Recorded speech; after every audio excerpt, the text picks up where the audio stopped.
Hi and welcome. If you're new here, my name is Sarah and this is Wicked Reading. Thank you so much for being here. I appreciate you. So today we're going to talk about my most favorite books that I read in 2023. I'm really excited and I'm really going to try to kind of keep this brief because we have a little bit of books to talk about.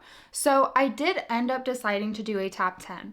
And I did rank them. So we will go from like my number 10 best read to my number 1, boom, loved it. Favorite book by far from 2023. Now the ranking could maybe be shuffled around a little bit, but my like kind of bottom ones are for sure my bottom spots. Still love them. They're obviously my top 10, so I still love them. But my top 3 or 4 are definitely my top 3 or 4. The ones in the middle might be able to get like shifted around a little bit, but I loved all these books, so I don't want to, get too bogged down by the details and trying to figure out exactly where I want them on this list. I do have a stack of honorable mentions as well. I was gonna initially do a separate video, but I was like, no, I don't want to do that. But that being said, I'm going to try to keep stuff brief because I have 6 honorable mentions and then obviously my top 10. So we have 16 books to talk about. Now, not all of these books have received a 5-star from me. Actually, there's 2 books in the top 10 that I technically gave 4.5 stars to. And there's a couple in honorable mentions that I technically gave 5 stars to. So it's not like strictly based on the stars, but it is based on how much impact these books made on me if I'm still thinking about them after I'm done with the book, as much as it's based on my experience while I was reading the book. So anyways, now let's actually get into it because I keep rambling. So honorable mention number 1, Black Sheep by Rachel Harrison. I thoroughly enjoyed this book. It has cult vibes and family relationship vibes, and it's true in Rachel Harrison's style of writing where it's very lighthearted, it's a little bit cozier, but underneath the surface and kind of between the lines, there's a lot of darker themes going on, again with like these cult vibes and family relationships and being the black sheep of the family, that kind of stuff going on with this book. I just had such a fun time reading this book, like so fun. And while it's not my favorite Rachel Harrison book, I still stand by Such Sharp Teeth being my favorite Rachel Harrison book. I still really loved this one. I had a fun time. I liked the writing. I liked the character. I liked the themes. I liked where the story went. It wasn't like absolutely groundbreaking. I did like the little twist in the beginning that really made me immediately kind of attached to this book because it just kind of did something a little bit different than you expect. After it happened, I was like, I probably should have expected it, but I didn't. So I really enjoyed it from that point forward even more. So yeah, Black Sheep, Rachel Harrison, had a fun time. I did give this one 5 stars, but I even said in my reading vlog with it that it's kind of a lower 5-star. It's more of an experience while I was reading it, entertaining type of 5-star. I don't think it's her strongest work, but it's still a really great book by her. Next up is The Weight of Blood by Tiffany D. Jackson. I read this very early on in 2023, but I really enjoyed it. So this is actually a YA horror, and I'm very iffy with YA. The only way that YA tends to work for me is if it doesn't feel like a YA to me, meaning the characters are fully fleshed out, they don't feel immature, but they might be doing stuff that's like immature for their age group, but they themselves don't mentally feel immature, if that makes any sense. And it tackles like good themes, and it's not too like on the nose types of themes. So while the theme in here might be a little bit on the nose, it's not like shove it down your throat kind of on the nose. So this is pretty much a retelling of Carrie, but this one, the bullying is based around racism, and I think that just immediately made it so much more of like higher stakes and so much more memorable. And the writing was really great. The characters were really great. From what I've heard, it's very, very similar to Carrie by Stephen King, just with the very different theme going on. And I feel like I could just read this. I don't plan on reading Carrie by Stephen King. I thought it was great, very well written, very interesting story, very relevant story, and I enjoyed it. Honorable mention number 2. I don't know if I said, I did give The Weight of Blood 5 stars as well. Okay, so next honorable mention is Together We Rot by Skyla Arntz. This book really surprised me. This is actually another YA. I haven't heard anybody talk about this, and the only reason I put it on hold on my Libby app is purely because of the cover and the title. But I'm so glad I did because I really enjoyed this one. It really surprised me. I think it helped that I didn't go in with any expectations at all. It is on the shorter side. It's only about 250 pages. So it is a very quick read / listen. And in this story, we're following 2 main characters. We have a female main character named Will and a male main character named Elwood. They used to be best friends, but Will's mother ended up going missing and she blamed Elwood's family for it. So they stopped being friends because of that. Eventually, Elwood's family just kind of goes too far. His family's very abusive, very religious, and he ends up running away from his family. And him and Will end up kind of joining forces under the deal that Will will help Elwood escape his family and Elwood will help Will figure out what happened to her mother. So they kind of reconnect because of that. And the story is just so like dark fairy tale whimsical feeling. I just really loved it. I love the direction it went. The ending gets a little bit weird, which I loved. It doesn't get like too weird. It's not like Bunny by Mona Awad. You don't know what the hell's going on, but it gets a little bit weird and I liked it a lot. There's a little bit of a romance tie-in between the 2 characters that I thought was really sweet and I actually really liked it. There's the missing person element. There's quite a bit of elements going on. We deal with a lot of grief, like I said, parental abuse, and I really liked the themes and I really liked the imagery that was portrayed throughout the story. So I had a really fun time with this. I really highly recommend it. I want more people to read it. I did give it a 4.5, but it is one that I definitely want to reread, and I think that on reread it might get a 5 star. It just came at the exact right moment for me. I loved the whimsical feel. I love when nature and stuff is tied into like darker, I don't want to call it like horror, but kind of. There's some horrific stuff going on, and I loved it. Great time, very dark, whimsical fairy tale, great imagery, love the themes, great story, highly recommend it. The next honorable mention is The Cabin at the End of the World by Paul Tremblay. This is kind of like I want to say like a speculative post-apocalyptic story. It is one that I tend to tell people is very much more on the literary side. You're not going to get all the answers you want in this book. It's much more of an exploration of our characters and kind of the emotions dredged up during this time. It's an isolated setting. There's a lot of questioning of what's real, what's actually happening in the outside world. We're stuck in this cabin, but these people are telling us one thing is happening, but you don't really know. So it's a lot of just overarching dread, overarching hopelessness, and the ending is not nice and tied up for you. It just leaves you feeling empty. It's a very bleak book, but I really enjoyed it. I loved the writing approach. We have a lot of juxtaposition between what the characters are currently going through and this like horrific, traumatic experience, but then they're thinking about these very mundane things that they feel like they've probably taken for granted now that they're experiencing what they're experiencing. So I don't know, I really liked it. I know that this is a very divisive one. Again, I think because it's much more on, I think, the literary side, and it's not a fun story and it's not a clear-cut story, but I really loved it. This is the types of books that I love to talk to people about. I originally gave it 4 stars, but it has stuck with me so hardcore since I've read this. I read this very early in 2023. We're talking the first few months, and I still think about it a lot. This is probably the one I think about the most out of the honorable mentions.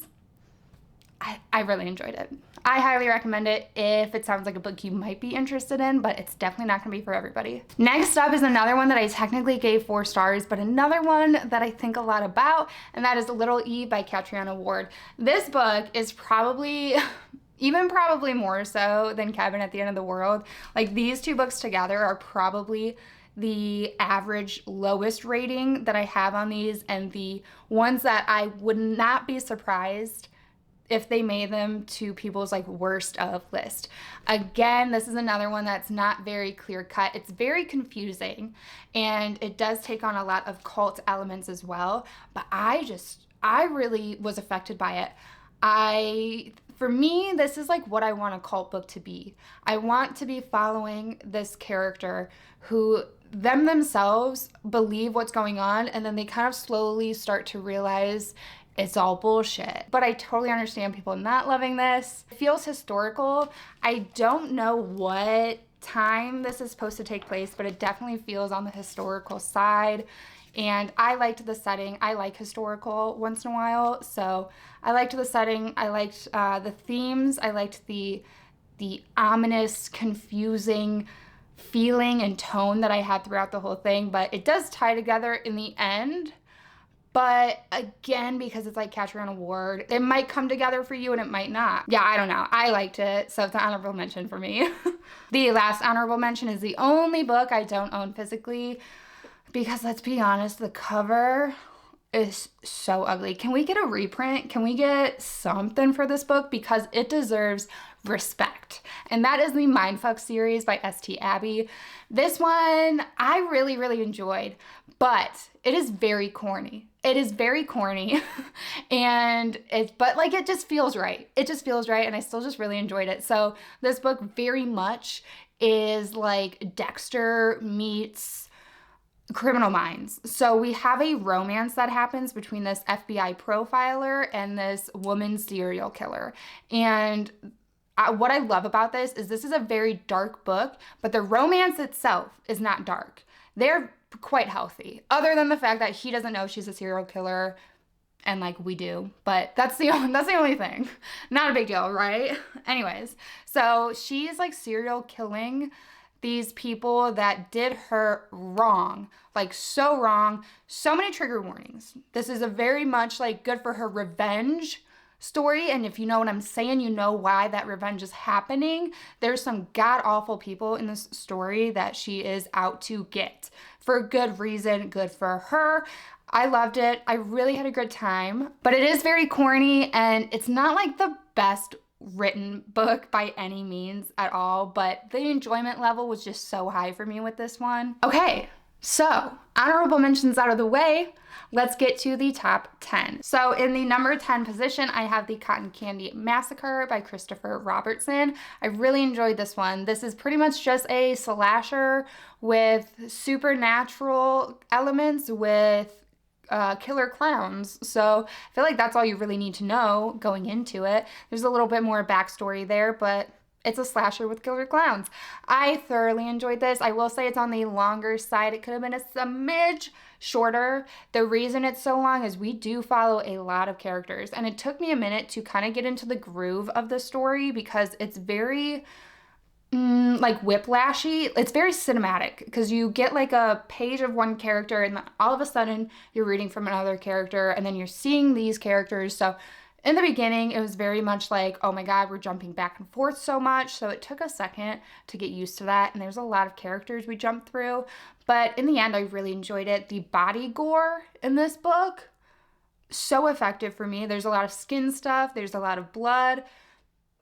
And there's clowns. So it reads very much like a B horror film. It's very cinematic in that way. So if you like a campy B horror film and a slasher, I would highly recommend this book then, because it's exactly that. So number 10, Cotton Candy Massacre. In the number 9 position is a book I read very recently in December, and that is Krampus by Bram. I loved this book, but I totally understand that it's not going to be for everybody, and it's very seasonal. So that's kind of why it's on the lower end of my top 10. It's very seasonal. I would never read this in like summer or even fall. Like I feel like I can only read this around Christmas. So it's a little bit lower because of that, but I thoroughly enjoyed the story. It has a lot to do with Norse mythology, this idea of lost gods, and just like religion in general. There's some underlying themes with that. It's not very heavy-handed, but I think it leads to some pretty interesting conversation starters. I really enjoyed the imagery that was detailed by Bram throughout this book. It pretty much is a story of Krampus versus Santa Claus, but we follow a main character, Jesse, who's like a human, who is very much down on his luck, and because of circumstances, he pretty much ends up being in this kind of like found family situation with Krampus, and it's just, all of the characters are morally gray. We have a lot of like straight up criminals and miscreants in this story. I really appreciated how this story combined the kind of magical, mystical, fantastical parts of these books with like Krampus and Santa Claus, and how it intermingled that story and plot line along with like the human world and the human realm, and how those ended up like overlapping. I think it did a fantastic job at that, and I had a fun time. I liked the characters. Despite a lot of them being unlikable, they're all very imperfect, so it just led to a lot of interesting dynamics and interesting stuff, I guess, that happens in the plot. It's number 9 for a reason. I liked it. I had a fun time. I'm glad I read it. For my number 8 position, we have My Heart is a Chainsaw by Stephen Graham Jones. I was putting this off for so long, and not because I didn't want to read it. I was very excited to read this, but the first Stephen Graham Jones book I read was The Only Good Indians, and his writing style in that book was particularly difficult for me. I did still like that book a lot. I read it last year in 2022. Or well, I guess 2 years ago now, but I really, really liked that story, but it was very difficult at times. I will say the writing style of this one was not nearly as difficult, at least for me, compared to The Only Good Indians. I feel like this writing was much more approachable, but was still very unique and still felt very Stephen Graham Jones feeling. So the writing is still very unique, but I think it just played really well into the book. So in this book, we follow our main character, Jade, and she pretty much thinks that her little small town is in the middle of a slasher movie. She's obsessed with slashers. She writes these essays about slashers, really dissecting and analyzing slasher cinematography and all of that. So that's it. That's pretty much the premise of the book, but it's very character driven through Jade, who I really loved. I love Jade as a character, so I had a fantastic time reading this book. Like I said, there's essays throughout it that Jade wrote that I feel like just like adds such a great dimension to this book and makes it so much more interactive, and for me, just much more stimulating of a read. I thoroughly enjoyed it. Obviously, it is on the longer side. I do think it could have been a smidgen shorter. I think that we could have cut a couple of things out.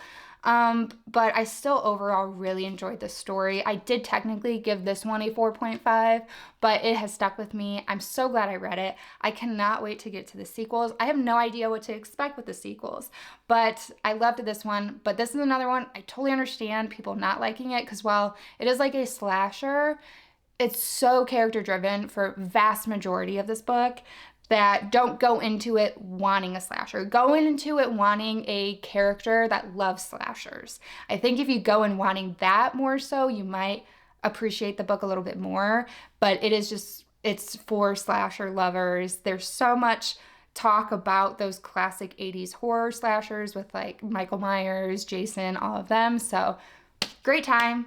I loved it. I ended up staying up a couple of nights past my bedtime to read it, so that really tells you how much I loved this book. I'm gonna stop saying how much I loved and had a good time with these books. Obviously, they're in my top 10.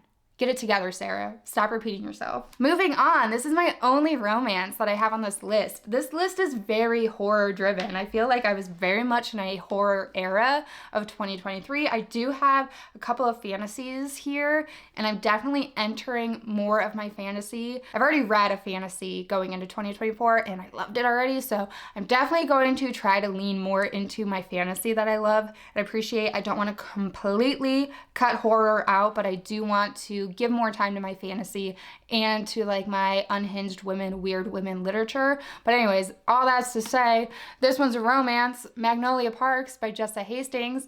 This is a book I know people hate, and I understand why people hate. So this is pretty much Gossip Girl in the UK.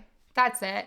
We follow these young socialites. They're in relationships with each other. In this book, we're following Magnolia Parks and her relationship with this guy named BJ, and it's very, very toxic. So that's gonna not be for everybody, period. It was for me though. I love drama because I don't really have any in my personal life. So if I can have some drama through my entertainment, through my books, or through reality TV, I love it. I eat it up. If I'm not involved in it, I love the drama. But not only is it like toxic and dramatic, the writing was stunning. The writing was beautiful. The very first page of this book, like we didn't even start the story yet, but this little excerpt, oh my God, my heart was already like breaking. And I'm in a very committed, very healthy relationship. But this book just like spoke to me anyways. And it just really affected me. It was emotional turmoil, like to the nth degree. By the time I finished this book, this is one of like, this is the only book that made me literally bawl my eyes out. I like finished the book. My husband looked over at me and I'm just like blubbering and I'm just like, great book.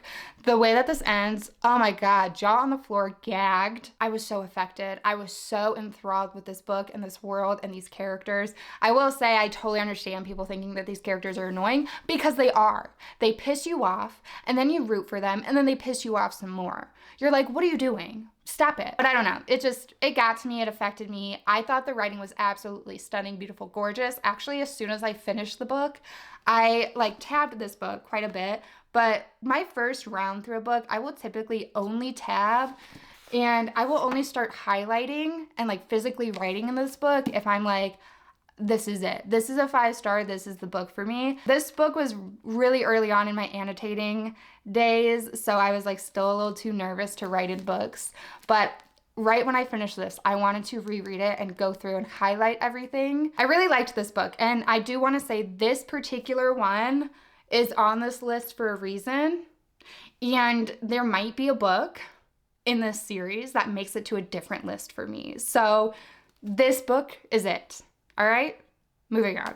Next up is another book that I technically gave 4.5 stars to, and that is The Troop by Nick Cutter. I really liked this book. I love Nick Cutter's writing. To me, it is so unique. His writing style was just tickles my brain in a way that no other writing style ever has. The way he thinks to describe things is just like phenomenal. And just so creative. He uses a lot of similes, he uses a lot of metaphors, a lot of descriptive terms to describe kind of like the most mundane things. But I absolutely loved it and ate it up and devoured it. Not only was the writing good, but I really liked the story. The characters were very complex. In this book, we're following a group of Eagle Scouts. I think there's 5 kids, I don't remember now, 5, 6 maybe boys, and they go on this isolated island to do Eagle Scout stuff. Little do they know that there's a person on this island that is carrying a bioengineered nightmare with him, and all hell breaks loose from there. So it is very like body gore, but with bugs. There's a lot of bugs in this book, which I found out through this book that bug gore, bug horror stuff is very effective for me. Scares the shit out of me, grosses me out, but like in the good ways, in like the best of ways. So I am definitely entering a bug horror era. I want all of the bug horror and bug stuff that you guys can recommend. Give it all to me. I found out that I really love when nature is tied into horror, so I can't wait to find more books like that. This was pretty much the book that opened the gates for that. Now, the reason it only got 4.5 for me is because there are 2 scenes, at least 2, there might be more, but I remember 2 scenes where animal cruelty / torture is involved. So I skipped those parts. I knew going into this book that those parts were in there, so I knew to look out for them and I knew to skip them. If you watch my vlog where I talk about this book in and where I read this book in, I should tell you guys in that vlog what chapters exactly these two scenes happen in. There's one with a turtle and one with a kitten, and that's the only ones I can remember. So I did technically skip those parts because I don't want to read it, especially with how just descriptive and the imagery that Nick Cutter can create in your mind. I didn't need it. I didn't want it, didn't need it. Now I will say those parts I feel like were not useless. They do drive either like a character arc or drive the plot in ways that I can see that it wasn't just like useless and it wasn't for no reason, but I just personally didn't want to read it, so I skipped them. I found it was very easy though to kind of tell when those scenes were coming up and to just skip ahead. I didn't feel like I missed anything, so I just gave it 4.5 since I didn't technically read the whole thing and I did have to skip parts, but that's kind of just like me personally. Still, everything else I read was like 5 stars. And I forgot to say that this is a little bit of like mixed media, which I just love. I love that. So we have some like excerpts from interviews, from evidence logs. We have excerpts from newspapers, that kind of stuff that kind of tie us back into what's going on off the island and post this crazy event versus like our characters being stuck on this island, not knowing what's going on out on the outside world, and during this event. So creates a very dynamic read. Really loved it, and I thoroughly recommend listening to the audiobook for this. I ended up doing like a hybrid immersive situation where I was listening to the audiobook while following along with the book. The audiobook narrator, his name's Chris something. Oh my God, like he just really sold the story. He really performed it, so I highly recommend doing that with this book. 10 out of 10 experience, really great book. Obviously, I loved it. So moving on. So getting into our top 5. In number 5 position, I have Our Hideous Progeny by C.E. McGill. This book is inspired by Frankenstein. In this book, we are following our main character, Mary, who is like, I think the great niece of Victor Frankenstein, maybe the great niece, I don't remember, but it's happening in like 1860s. I don't know. It's still very historical. So we follow our main character, Mary, great whatever relative of Victor Frankenstein, and she is a science girly. She's a STEM girly, and she's really into paleontology. And I love that already. I love science.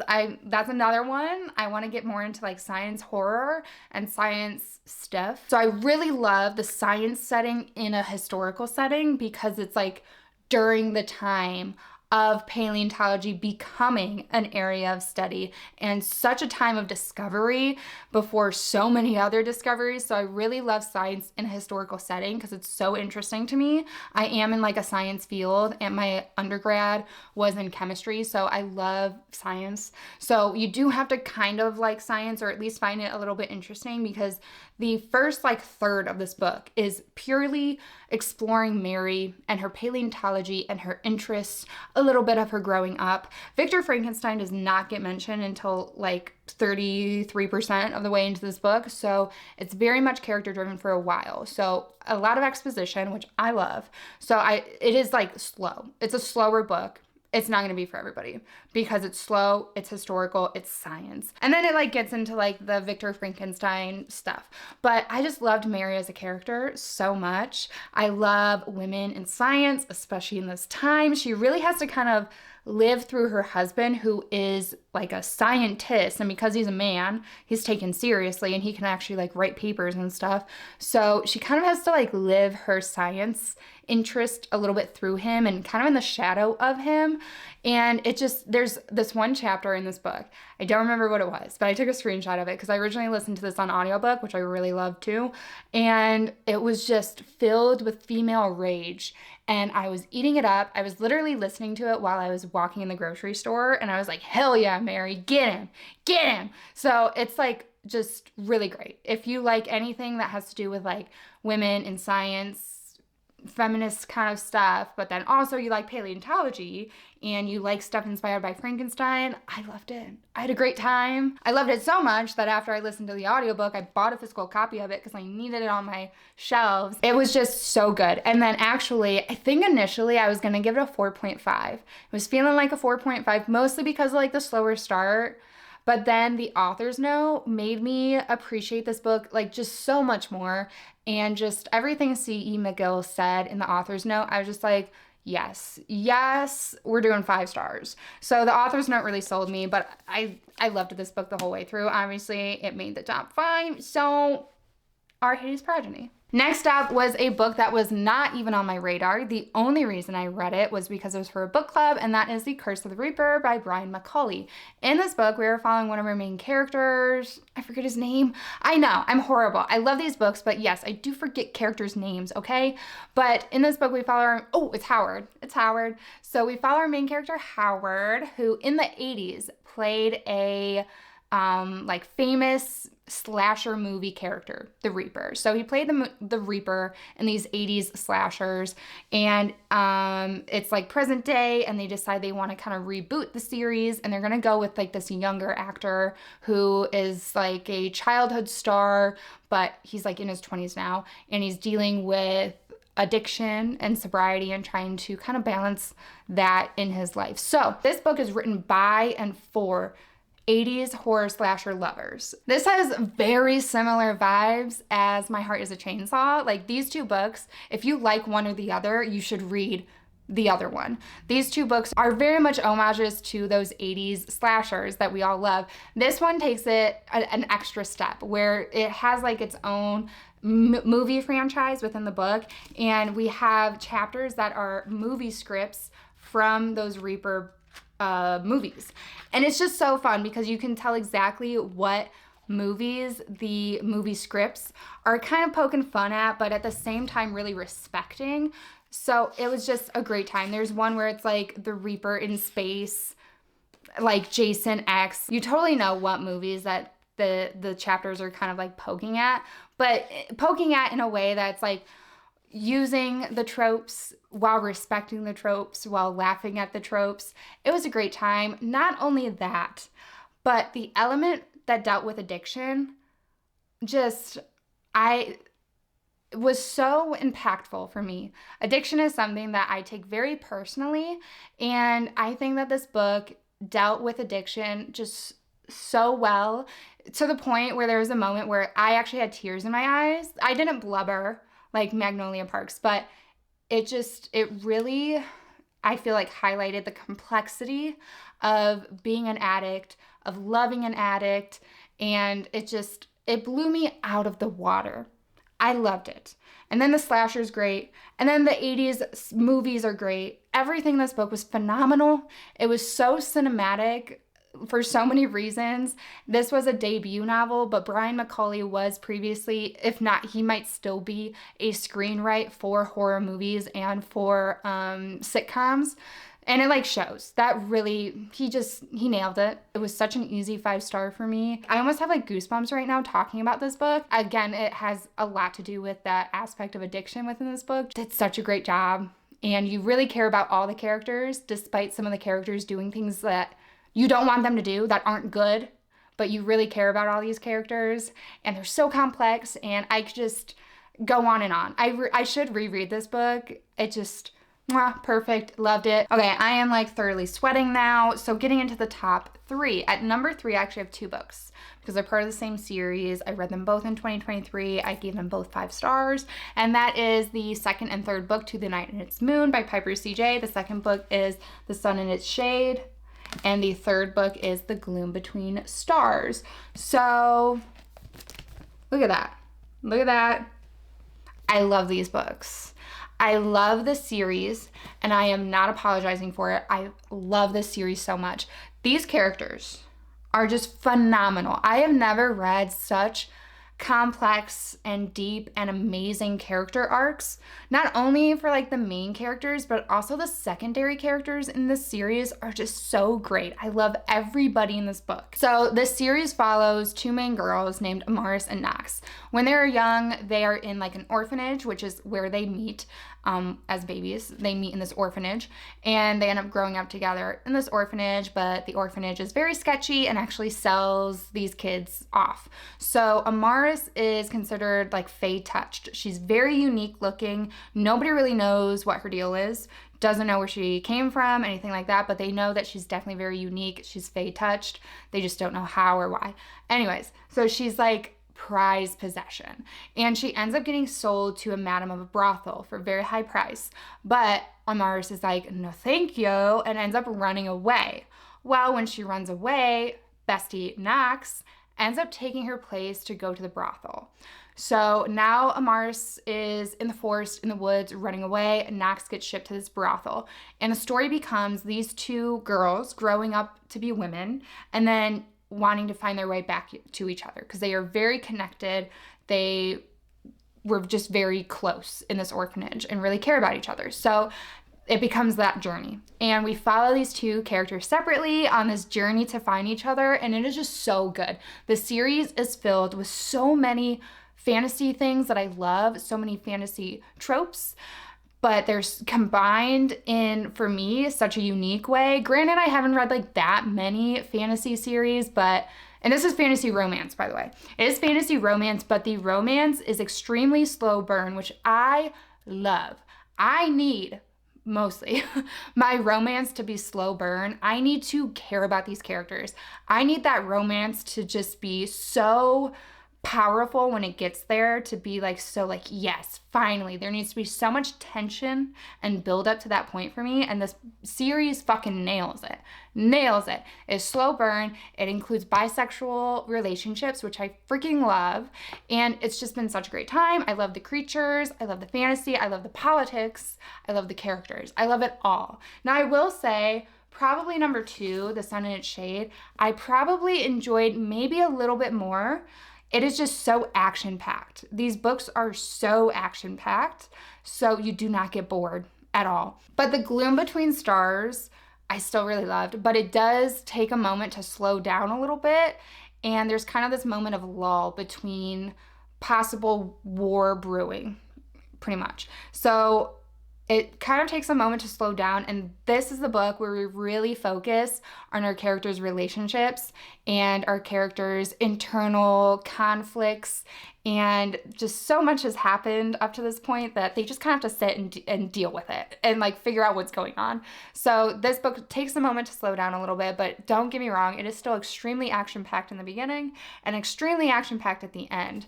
So I love this series. I've just never been so connected to a world and to characters, and I've just had a fantastic time.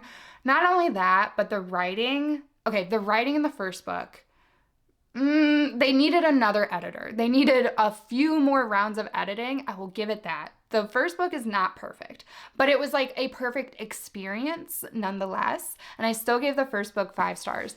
Now these books, the writing gets so much better. The writing just has evolved and grown so well. Literally the very first page of this third book, I'm already highlighting. I love it. It has moments where the writing is very flowery and lyrical, but overall, it just, for me, it was well balanced. We have moments where the writing's like that, but then moments where it's just super action-packed, but then moments where the characters are thinking and having complex thoughts and conflicts. So I've just really loved this series, and every book she includes like a little playlist and also a pronunciation guide. I mean, perfection. I can't say much more. I can't wait to read the 4th book. The 4th book was supposed to come out in January 2024, but it got moved back to March of 2024, which is kind of a bummer. But hey, if you needed more time, if you needed more editing, if you needed to make it better, do it. I'm all for it, but I really can't wait to read the last one, but I'm also scared, but I have just really loved this series. It's all about the experience for me of reading these, and yeah, great time. In number 2, we have Mary by Nat Cassidy. This is another book where the audiobook sold the story so well. The audiobook narrator absolutely performed the story, and this is another one where I eventually ended up doing immersive reading where I was following along with the book with the audiobook. So great time. This is centered around our main character Mary, who is a single woman who's perimenopausal, doesn't have kids, has just been very unassuming her whole life, and has kind of been walked on and just blends in with her surroundings, just hasn't made much noise in the world, we'll say. And she eventually has to go back to her hometown to help take care of her Aunt Nadine, who is an absolute hoot. Aunt Nadine is hilarious in this book. I loved her. Great secondary character. She added such a fun element, such a funny element that I really enjoyed.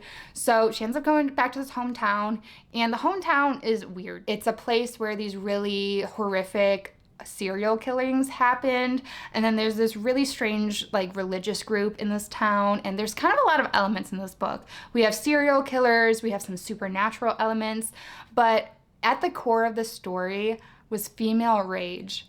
And I don't know how, but Nat Cassidy absolutely killed it. The female rage in this book fueled me for like at least a month after that. It was so good. I just really liked it. It's a little bit unhinged, and like I said, there's a lot of elements, which typically I don't like when there's too many elements going on because it just tends to become very messy. But somehow they were very well balanced, and it really didn't get messy. This is on the longer side, especially for like a horror book. Let's see, this is just under 400 pages. It is 397 pages, which is pretty long, especially for me to read for a horror book. So I think that that just gave it the time to have the balance it needed, and I just really enjoyed it. I don't know what else to say. Female rage, that's it. There is an afterword in this book that made me even more so appreciate Nat Cassidy just like as an author, and it is literally titled Afterword, or What's This Asshole Doing Writing a Book About Menopause. Because if you're off put by this book because it's kind of in the same realm as like Carrie, and he like talks about how he was inspired by Carrie, where it's like a man writing about a young girl, Carrie, getting a period. This is about a man writing about an older woman losing her period, pretty much. So he like addresses that, and I think he did it very well. And I don't know, again, I don't know how, but he really did nail describing a lot of certain things with like female rage. But I do understand again why this wouldn't be somebody's favorite book, but it was absolutely amazing for me. Okay, the time has come for my number one absolute favorite book of 2023. This book was so easy to pick as my number one. It stood out so much about the rest. Like, I love all of these books so much, but this book changed me as a person. It changed my brain chemistry, which is exactly what Bunny did for me in 2022. This book changed my brain chemistry. I want to reread it. I want to talk to everybody about this book. Can you guess what it is? If you're not new here, guess what it is. I'll give you a second. Put your guess in the comments. You good? Okay. Favorite book of 2023, Jawbone by Monica Ojeda. I ate this book up. Oh my God. So I totally understand this not being everybody's favorite book. I totally understand people absolutely hating this book because this book is very, very literary horror, but does not shy away at all from disturbing images at all. So this is one, check your trigger warnings. The premise of this book, I'm going to give it to you, but just know that it does not even scratch the surface of this book. So the premise of this book is that we are following a group of girls who are in high school in this Catholic school. We mostly follow two of them though. And one of those girls ends up getting kidnapped by their teacher, Miss Clara. And that's it. That's what I'm going to leave you with. That's how the book opens. And then it becomes this story of really breaking down why these people are the way they are, what kind of led to that. And it's very character driven. It's very unique in its writing and in its formatting. It's not very approachable, I will admit, but I absolutely loved it. I loved it so much. The themes in this book, which are not at all in your face themes, they're themes that you kind of have to get from this book and read between the lines in a lot of ways. There's themes of teenagehood, of female sexuality, and there's just a lot of weird in this book. This book I would pitch as like weird, bizarre, unhinged women, which is just like so many of my buzzwords, and I loved it. There's some disturbing stuff going on. The girls have a very unhealthy obsession with dark stuff, with creepy pastas, with daring each other to do borderline, like, fatal things. It's just, I just loved it. It's not very plot heavy. It's very character driven, but just phenomenal. Again, there's like mixed formatting in it where some of the chapters are like a one-sided conversation. Other chapters are kind of like a texting or email conversation. One of the chapters is just one long paragraph, and literally each sentence is like flipping between what the girls are presently doing and then like a memory that one of the girls is having. So it is not like necessarily an easy read, but I devoured it. I know I'm probably babbling about this book at this point. There's just so much to be said, and it's really hard to summarize this book and my thoughts on this book, but to try to, I would say it's weird, bizarre, unhinged, dark, unique, and I'll keep it at that. I loved it. I get it if you didn't, if you read it and you hated it, I understand, but I loved it. Stands out as the #1 book of 2023. I want more people to read it. So that's it. That's the books. That's my top 10 and some honorable mentions of books that I read in 2023. Let me know what your favorite books that you read in 2023 were. I would love to know. Overall, I feel like 2023 was a very good reading year for me. I just had a lot of fun. I found a lot of kind of like more niche subgenres that I really like and I want to explore more, such as like survival horror or plant-based horror that I really found of some gems in. I feel like I've really enjoyed every book that I've read so far that was like planty horror, so I cannot wait to explore those further and also to kind of make more of a balance and branch a little bit more into the fantasy that I really loved in the beginning of 2023. I want to create a better balance in 2024 where I read the horror that I love, but I also read the fantasy, and I want to get a little bit more into the unhinged kind of weird women literature that I really appreciate and enjoy too. So here's to a successful, happy, and well-balanced 2024 reading year. If you haven't yet, please give the video a like, subscribe for future content, turn on the bell notification, all the fun YouTube things that help your girl out, and I will catch you guys in the next video. Bye!